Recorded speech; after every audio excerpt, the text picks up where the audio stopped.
Announcing the Forerunner of Jesus Christ. BD number 7062. None of you humans would know the truth anymore if this were not proclaimed to you through my spirit time and time again.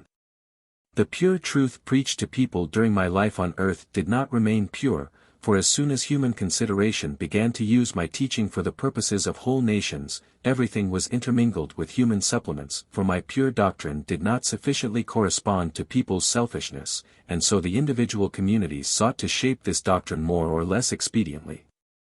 And thus, the church which I once founded myself, the so-called early church, soon became a mere distortion of what it originally had been. And my pure teaching had to undergo countless changes. And what still exists today can no longer claim to be pure truth. In order to keep the truth pure, clean vessels are needed into which my spirit can constantly pour. The divine spirit must forever be able to flow, and so the teaching I gave to people must equally be proclaimed by those who are permeated by the Spirit, or the words will already be subject to a change in the mouth of the proclaimer and take on a different meaning. It must always be taken into account that something pure and divine will lose its purity in ungodly surroundings because I do not compel the will of a human being. What the individual person makes of the truth conveyed to him is up to him, and my holy word was already being distorted even during my life on earth where it suited people's own ends. I can certainly keep transmitting my pure word to earth through my spirit, but I will not deprive people of their freedom by forcing the truth upon them.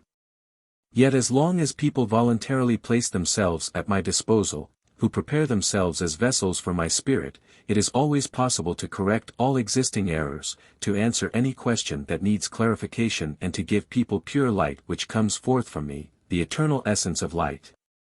But people, in turn, hold on with tenacity to the distorted doctrines, at the bottom of which is my adversary who will always fight against the light of truth. And thus, an almost impenetrable night has spread across the human race, since error and falsehood are identical to darkness. And it is made extremely difficult for my bearers of light to penetrate this darkness, because people are already so deluded that they can no longer recognize a true light. And thus, an almighty light will begin to shine, and this light will testify to me and my return in the clouds. It will bear witness to the judgment and the rapture of my own on the day of judgment. A radiantly bright light will arise and once again proclaim my pure word, a voice in the spiritual wilderness will appear and try to awaken people from their sleep of death. He will come to the aid of those who testify to me and my working in them, he will confirm the truth of what was imparted to humanity through the working of my spirit. He will make mighty speeches and spare no one taking dark ways, nor will he fear those in power but tear the mask off their face, expose them and reveal their true intentions. He will fight with the sword of the tongue, for the high and the low will bear him ill will, because no one wants to hear the pure truth which, however, does not deviate from the doctrine I once preached on earth. Thus, he will be my messenger through whose mouth I myself will speak and who will merely fulfill his last mission on this earth, to announce me and my coming once more, as it is written. However, once this light begins to shine then you will know that my coming is near and so is the judgment. And then extraordinary things will happen through him as well, but it will no longer harm people's freedom of will, for he will find little belief and only the awakened will recognize him and his mission. Yet he will extraordinarily fortify those who are weak, for his words are full of strength. But then the last phase of this earth will have come, for at the same time this proclaimer will be the most fervent opponent to the one whom people will choose as their worldly ruler and in whom my adversary will incarnate himself in order to perform this last infamous act against me.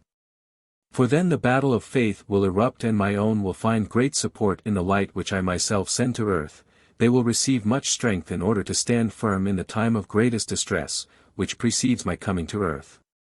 For I will not leave you, my faithful own, without help, and in order that you will remain strong I announce this light, this voice, in advance, and then you will know that I will soon arrive in order to fetch you, in order to put an end to my adversary's activity, in order to help truth achieve its final victory. Amen.